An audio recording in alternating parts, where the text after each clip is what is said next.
स्वागत है आप सभी का लाइव 24 में और मैं हूं आप सबके साथ दिशा कटारिया। शुरुआत करते हैं आज की बड़ी खबरों से।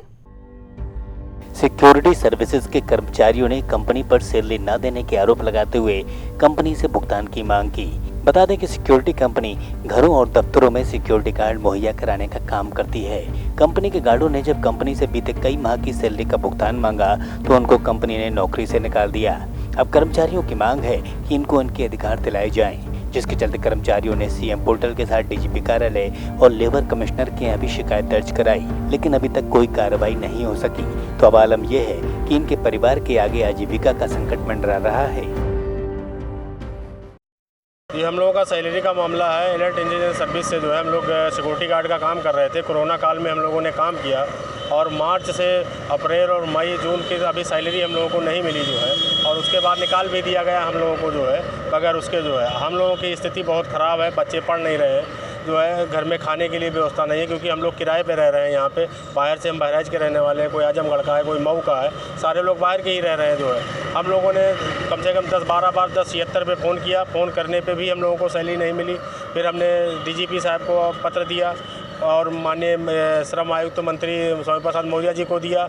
हमने जो है सीधा मुख्यमंत्री जी को जो है रजिस्ट्री किया, श्रम आयुक्त को किया, लेबर कोर्ट में गए और 7 बार हमको जो है विभूति खंड थाने पे बुलाया गया, लेकिन आज तक कुछ भी नहीं हुआ हमारे साथ में। ना मुझको पैसा दिया गया और बार बार यही कहा जा रहा है बस 1 हफ्ता 15 दिन है। एक चेक दे दी गई झूठी हमको जो है 7-8 में जो है 600-700 रुपये की जो है वो चेक भी लेकर मैं कंपनी को वापस कर दिया कंपनी में, क्योंकि वो सबका पैसा ऐसे मार के जो है बैठ जा रहे हैं जो है, क्योंकि वो दबंग किस्म के लोग हैं।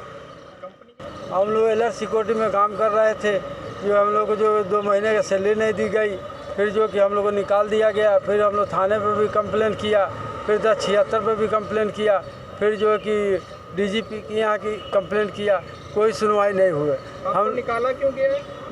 पैसा मांग रहे थे, हम लोग सैलरी मांग रहे थे तो निकाल दिया गया। कितना सैलरी बाकी है? सैलरी हमारा जो 26,000 बाकी है, जिसमें 6,000 रुपये दिए हैं। कितने महीने का बाकी? 2 महीने के बाकी है। पैसा मांगा?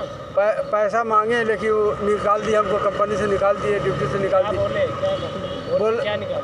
बोल रहे हैं कि जो कि जब पैसा होगा तब देंगे, जाओ जहाँ भी कार्रवाई करना है करो, हमारा कोई कुछ नहीं बिगाड़ पाएगा। कौन लोग हैं वो? विपुल सिंह है। विपुल सिंह कौन है? विपुल सिंह डायरेक्टर है कंपनी के अलर्ट सिक्योरिटी का। मुजफ्फरनगर में बीते 1 सप्ताह से हो रही बारिश और तेज धूप कच्चे मकानों के लिए मुसीबत बन गई है, जिसके चलते ग्रामीण क्षेत्रों में कच्चे मकान गिर रहे हैं। तो चरतावल में एक मकान गिरने से एक बच्ची और महिला भी घायल हो गए, जिनको उपचार के लिए अस्पताल में भर्ती कराया गया।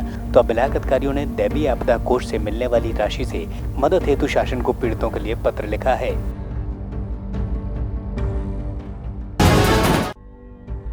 समान वेतन की मांग को लेकर बिजली विभाग के संविदा कर्मियों ने हड़ताल शुरू कर दी है। तो लखनऊ में भी संविदा कर्मी धरने पर हैं, जिसके चलते कन्नौज में बिजली व्यवस्था पटरी से उतरती नजर आ रही है। हालांकि अधिशासी अभियंता का कहना है कि बिजली विभाग के स्थायी कर्मचारियों को मुस्तैद किया गया है, जिससे कहीं भी सप्लाई बाधित नहीं होने दी जाएगी। तो संविदा कर्मी अपनी मांगों को लेकर धरना जारी रखे हुए हैं।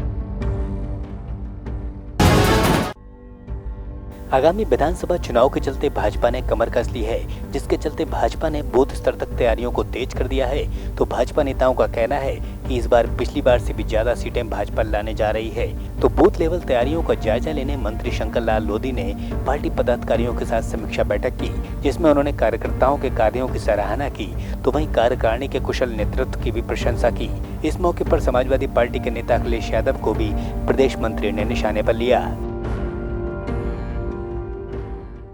जन उपयोगी जनता की चिंता और कोरोना काल में पूरा हाहाकार पूरी दुनिया में मचा, इसके बावजूद हमारे प्रदेश के माननीय मुख्यमंत्री बीमार होते हुए, कोरोना पॉजिटिव होते हुए भी उन्होंने सबका हालचाल लिया और पूरे सारे 18 जितने मंडल हैं सभी मंडलों में, सभी ज़िलों में जाकर के उन्होंने कोरोना के पीड़ितों का हालचाल लिया और उनकी चिंता की। कोरोना को हम जीत पाए हैं और हमने वैक्सीनेशन का जो टारगेट था, सर्वाधिक उत्तर प्रदेश ने सर्वाधिक वैक्सीनेशन कराया है। जन उपयोगी जो भी हैं, जो अन्न वितरण है जैसे, तो एक एक व्यक्ति को निश्चित रूप से नीचे तक उन योजनाओं का लाभ मिल रहा है जो भी योजनाएं हैं, और इससे जनता बोल रही है। अब ऐसा नहीं है कि हम ये करेंगे इसलिए हमें लाभ मिलेगा, जनता बोल रही है। मैं तो समझता हूँ कि रामराज जैसा दिख रहा है।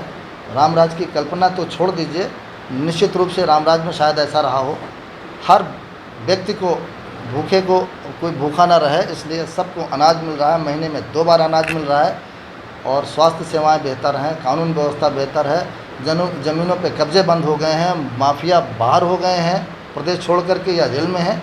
ऐसी आदर्श स्थिति तो कभी कल्याण सिंह जी के समय में थी या आज स्थिति है। तो मैं कह सकता हूं कि जो रिकॉर्ड था पिछला, पहले तो हमने वायदे किए थे और इस बार हमने उनको ज़मीन पर करके दिखाया है, तो इसलिए जो रिकॉर्ड था हम उस रिकॉर्ड को तोड़ेंगे। बलरामपुर के सादुल्ला नगर थाने का एसपी हेमंत कुटियाल द्वारा वार्षिक निरीक्षण किया गया। इस दौरान एसपी ने मालखाने के साथ हवालात कार्यालय और महिला हेल्प डेस्क के साथ साफ सफाई आदि कार्यों का निरीक्षण किया। कार्यालय के विभिन्न रजिस्टरों को भी इस मौके पर एसपी ने चेक किया तो खामियों को लेकर प्रभारी को व्यवस्थाओं को दुरुस्त करने के निर्देश दिए।